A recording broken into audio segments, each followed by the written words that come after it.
If it is Tuesday, that means it's a Jason Sukamel day here on Orange Buds Live.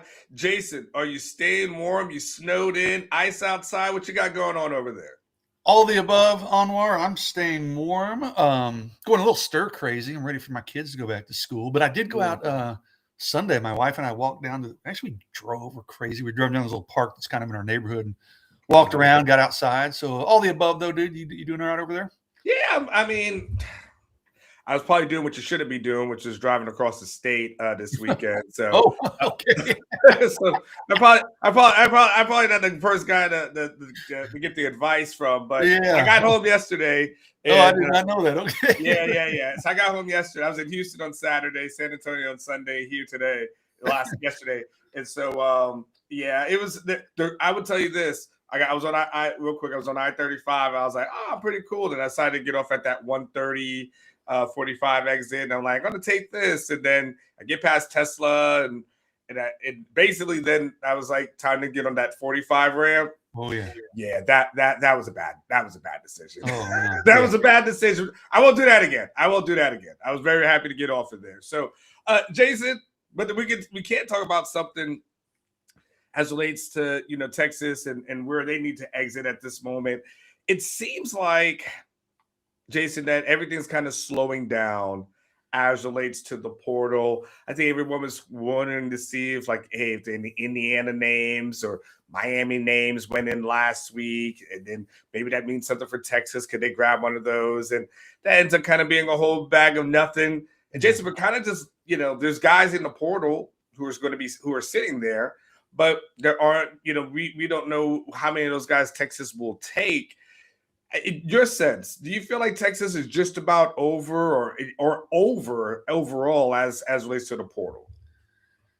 It's a good question. I could see Texas taking a flyer on maybe an offensive lineman, but I don't think it's anybody that's going to move the needle at this point. I mean, they would have, if that was going to happen, if it was going to be somebody that was, a good plus player, it would have happened a week, 2 weeks ago. Yeah. Right now, you're just kind of combing through these names that really nobody else wanted. I mean, for lack of better description, trying to find a diamond in the rough. So, I mean, honestly, it wouldn't be surprising at all if Texas didn't take a single other name. We said, okay, this is the team they've got.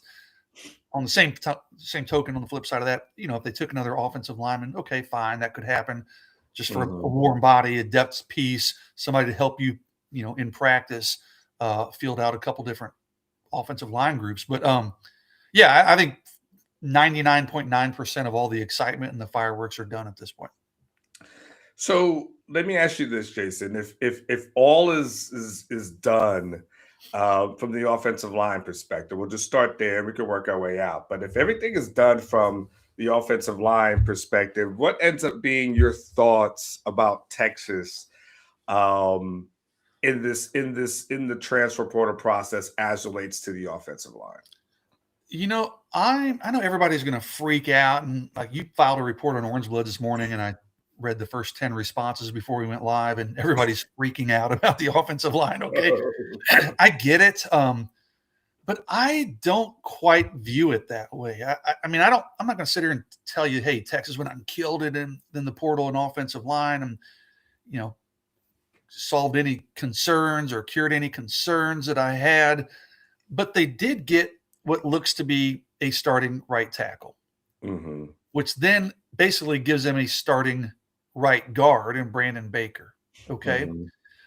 If the Sikorsky, is that his name, right? Sikorsky guy is halfway decent. I mean, he played a lot at Oregon State. I mean, does that mean he's going to come in and be an all-conference player at Texas? No. But if he's your weakest link among your starters at left, presumably at left guard, if he's even average, and you're like, okay, we've got something here because we got our left tackles. Once Goosby's healthy, center's fine, the right side of your line is fine. So, I'm okay with it. Could they have done better? Certainly. Could they have gotten more names? Yes. Could they have gotten more proven commodities in some spots? Absolutely. But I think their front five, Anwar, is going to be okay. I think it'll be serviceable, maybe even better than serviceable. What I worry about in your report, and you can talk about it if you want, that you filed this morning, it has some young names that Texas feels can help, but I do worry about the depth. What happens if somebody gets injured? Because you don't have a lot of proven depth behind those top 5 guys. So, but I think their top 5 are fine. I think they probably could have got a couple more guys. And they got Jonte Newman, so we need to mention him as well. But I think they could have got a couple more guys just for some depth pieces, because I mean you are going to have some linemen who are going to miss some time, and who's going to fill those gaps when that happens. That's the question I have. Yeah, I mean, I'm with you as relates to that. I think it's obviously, disappointing. You would have loved to Texas to have added in, their Cam Coleman of the offensive line, right? Or your Hollywood Smothers of the offensive line, something like that where you can say, oh my gosh, solve that problem. It's done. The same way we look at a lot of these other positions, at the end of the day, they didn't get it done. And so now it's about like, all right, what can you develop that there? And then to your point, it's got to be this. It's got to be all about development at this stage in this juncture, right? Because there's no real cavalry coming, Jason. If those guys are coming, it's no guarantee that those guys are going to be any better than the offensive linemen who are currently on the roster. Now, if you told me you got some starter, from Indiana or something, I would have said, okay, that guy's automatically better. But is that guy automatically better than the guys that we're talking about, the guys that we're talking about like in the mids or something like that? It doesn't seem that way. So the question now becomes, Jason, how serviceable does the offensive line really need to be in 2026? Like, you don't have to quantify it with numbers or sacks allowed or so on and so forth, but I mean, does it need to be excellent? Does it need to be good? Does it need to be average? Like, what's that kind of barometer, at least within there, what you think, okay, this needs to be here for Texas to be okay on that front? I don't want to say average, because you look at the national champions this year. I mean, Indiana was really good up front. I mean, that matters, right? But you can cover a lot of offensive line warts with Arch Manning, with his arm, of course, with his athleticism.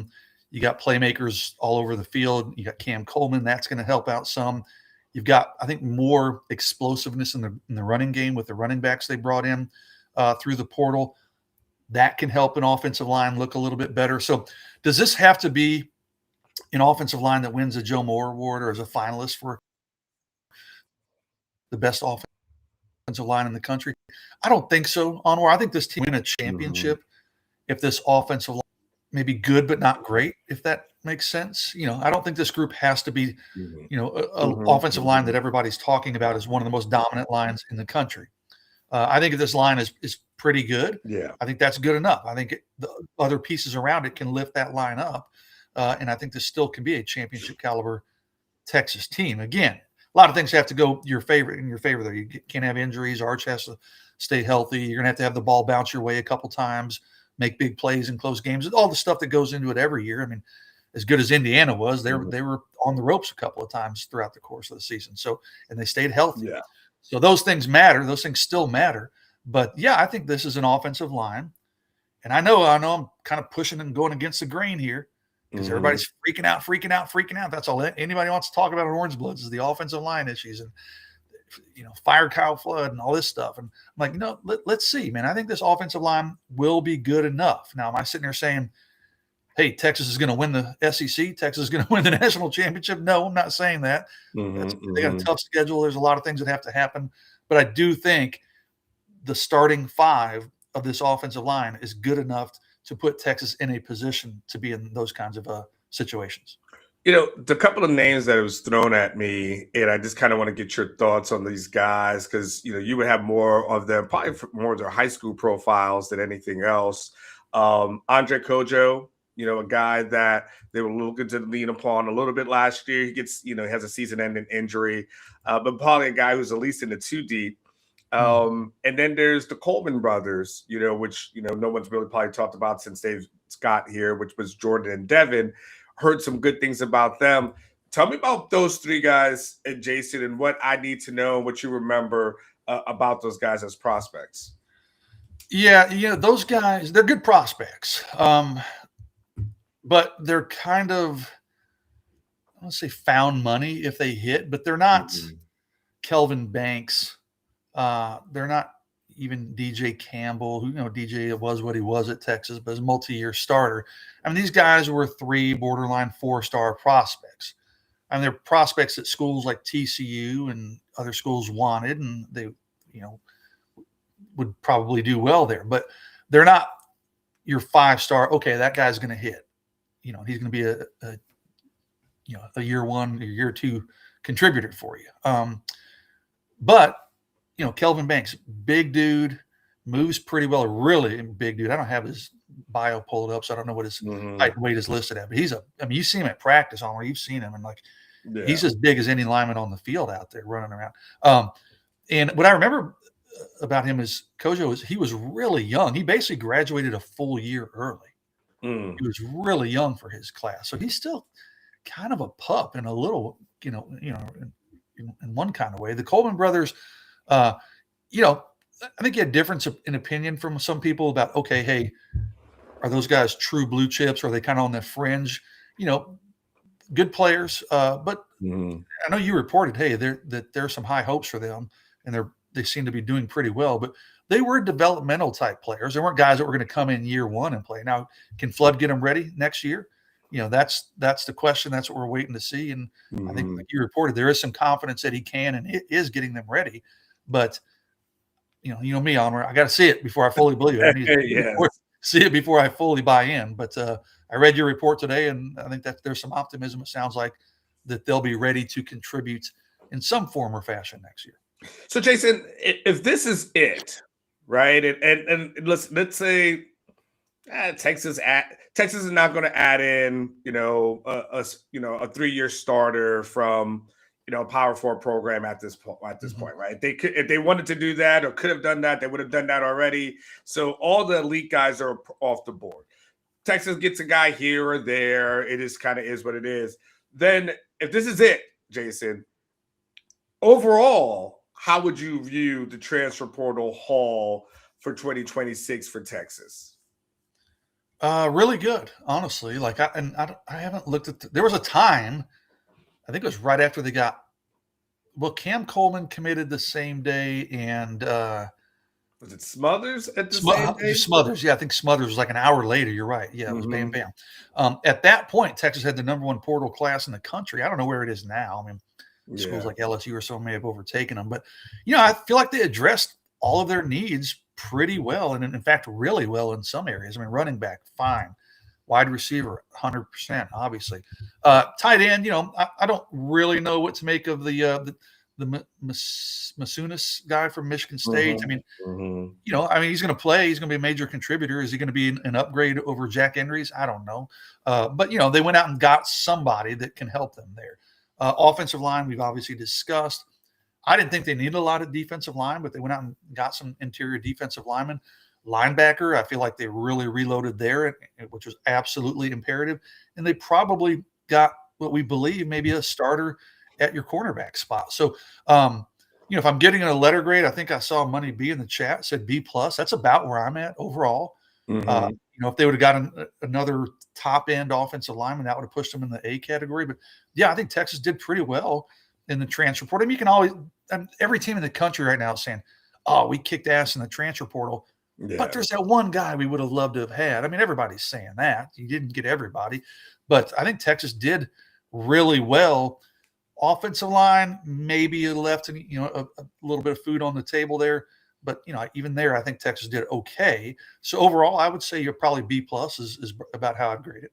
Yeah, I've been at an A-, so that's obviously there's not a huge difference between the two, but I've been at an A- because I felt like they've been able to get the Cam Coleman, which puts you in rare air. You get the running backs, and now all of a sudden you feel good about that. The tight end is fine, and overall I felt like which was the thing I'm gonna get into is that I felt like they're giving Arch enough weapons and building a little bit more around him. For what it's worth, Siani was ranked pretty high in the rankings as far as transfer portal guys go. And so there's it's one of those things, Jason. We can focus on some of the misses, But then if we look at the hits, yeah, I place it at a kind of an A- for me. Do you feel like from an Arch perspective that they've given him enough to work with in 2026, that they've built enough around him where this offense could be, better than it was in 2025?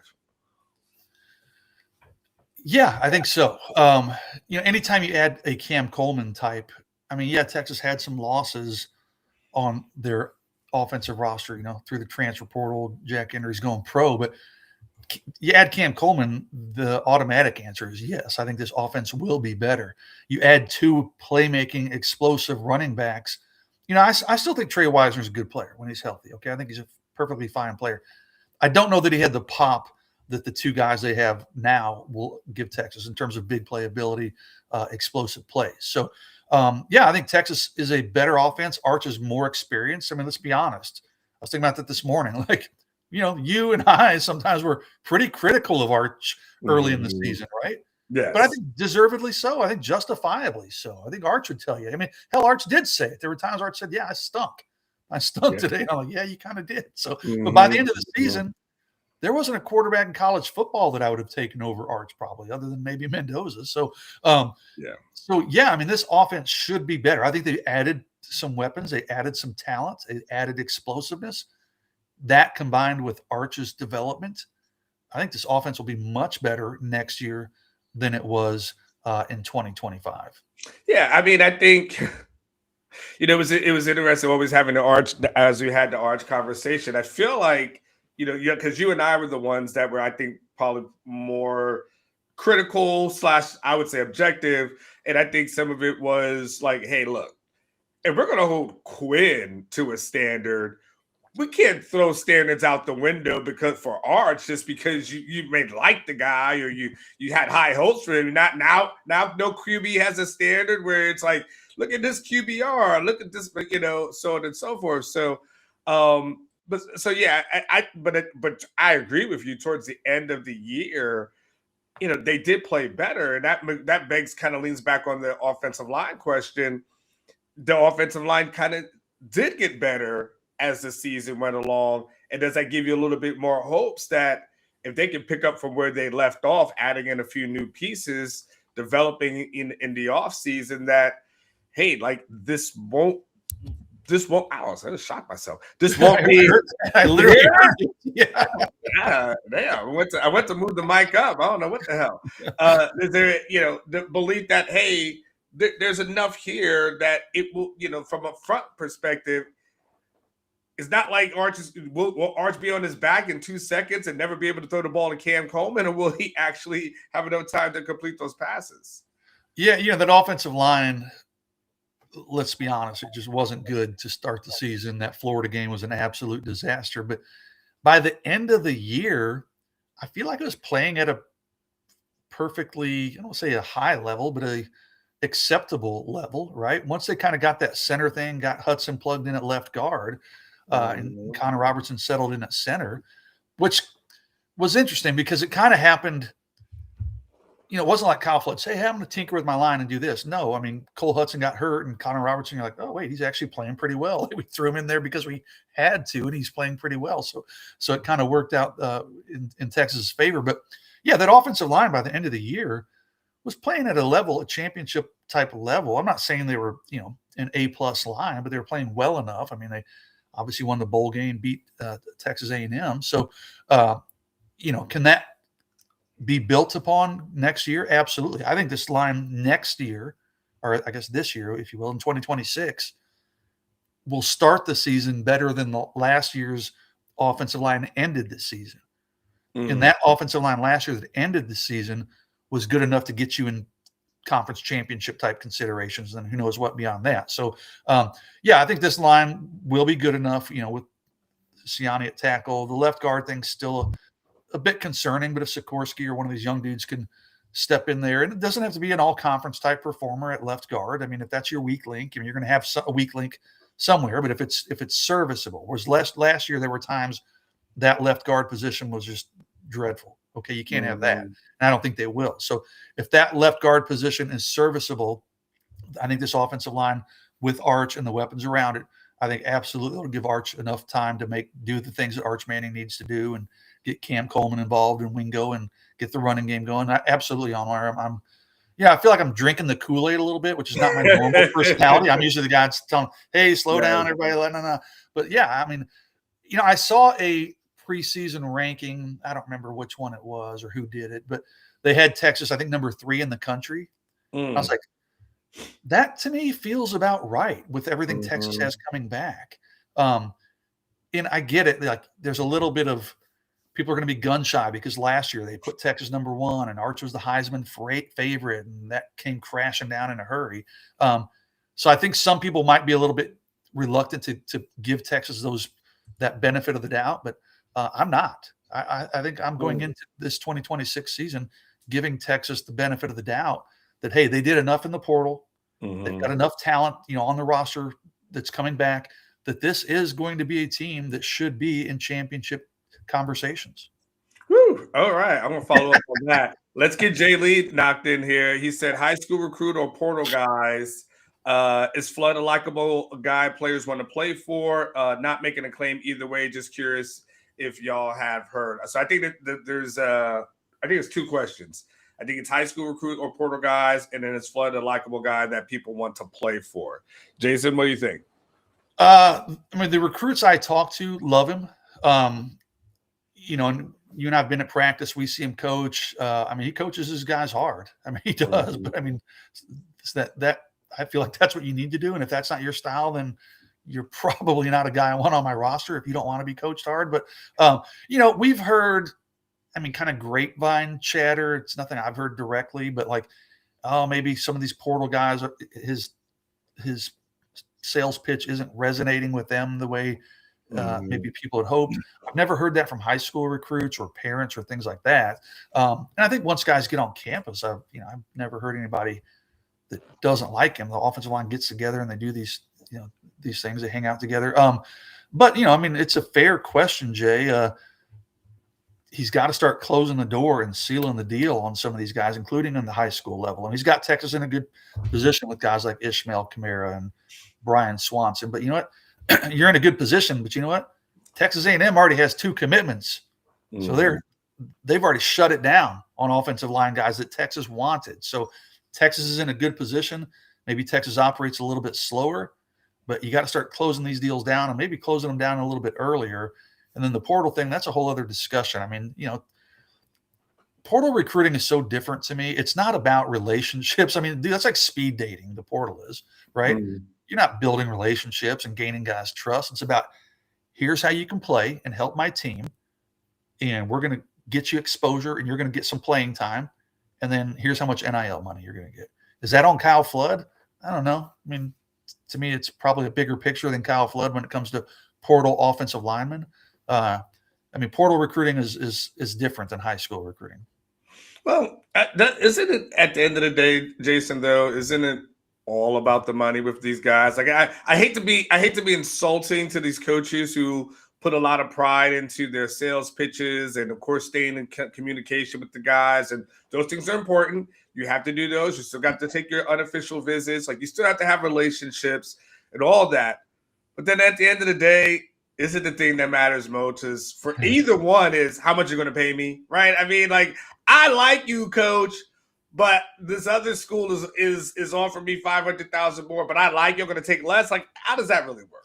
But we've heard of guys taking less to go play somewhere. I'll tell you, I talked to a recruit, very highly rated recruit, this weekend or last weekend, and we were talking. And it's still kind of foreign to me. And I'm asking these guys who are 17 years old, hey, do you have an agent? Can I get your agent's contact information? So, but these are the questions I'm asking these high school recruits now. It's like, hey, do you have an agent?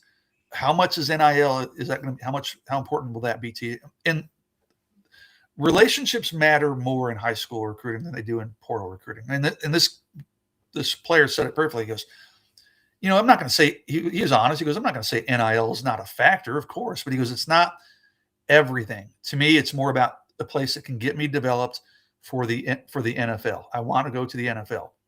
And he said, but NIL, and he goes, I've got an agent. He goes, it's going to be a factor within reason is the word, is how he said it, within reason. So as long as they're comparable, I mean, you can't have Texas say, I'll give you 500,000 and Texas Tech says, I'm going to give you $1 million. Then he's going to Lubbock. I don't blame him. I'd be driving my kid to Lubbock if he was in that situation. But, you know, if it's 600,000 versus 550 or 500, you know, then you may say, okay, I'll take a little bit less money because I think this program's in a better direction. I think this coach is better. I click with him better. I like his coaching style. You know, again, within reason, NIL is important, but not always. It's not always only about NIL.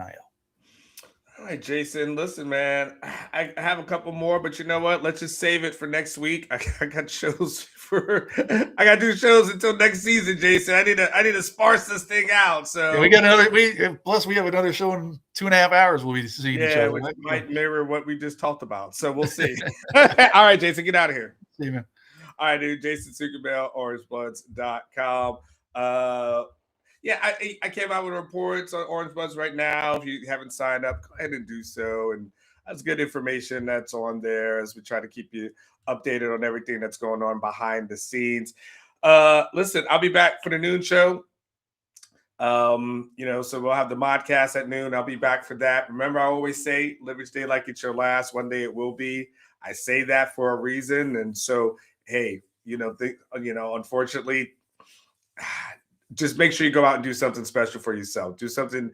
We all know what the tragedy is that we've all are dealing with as the Longhorn Nation. So make sure you guys go out there, do something special for yourself. You absolutely 100% deserve it. I'll be back for